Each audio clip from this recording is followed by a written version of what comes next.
नेमकं काय झालेलं आहे? धर्मेंद्र प्रधान यांनी राजीनामा दिलाय, पण तो आधी का दिला नव्हता?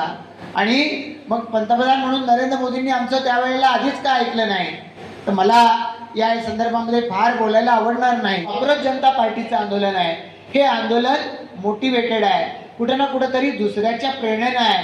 आणि काल परवाच्या जर मेटा फेसबुकच्या त्यांचा जो मार्क झुकरबर्ग आहे याची माफी जर तुम्ही ऐकली असेल आणि त्याचं स्टेटमेंट त्यांच्या मेटा फेसबुकच्या वतीने दिलेलं तुम्ही पाहिलं असेल, तर त्याच्यात ते स्पष्ट सांगतायत की मोदीजींचं जे इन्स्टावरच्या पोस्ट आहेत या अडवण्यासाठी आणि कोणीतरी मोदीजींची बदनामी करतोय अश्लाघ्य भाषेमध्ये मोदीजींच्या विषयी आणि त्यांच्या या दिवंगत आईविषयी जे स्टेटमेंट देत आहेत, ज्या कधी अशा स्वतःच्या घरात बोलण्याचं धारिष्ट्य दाखवणार नाही अशा मुलामुलींच्याकडून प्रतिक्रिया रस्त्यावरती व्यक्त झालेल्या आहेत, चॅनेलच्या समोर सोशल मीडियावर व्यक्त झाल्या, की ज्यामुळं आपल्यापैकी अनेकांची ते ऐकत असताना मान खाली जाईल, कान बंद करून घ्यावेसे वाटतील अशा पद्धतीच्या प्रतिक्रिया सुद्धा समोर आल्या.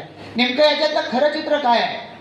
मग या पद्धतीनं हा विभ्रम पसरवण्याच्यासाठी जे पैसे ओतले जातात, निवडणूक झाली 2024 साली, त्याही वेळेला जॉर्ज सोरस सारख्या म्हणजे अमेझॉनवरती प्रॉडक्ट मागवले नाही असं मला नाही वाटत आपल्यापैकी कुणी आहे, ते अमेझॉनचा मालक जॉर्ज सोरस.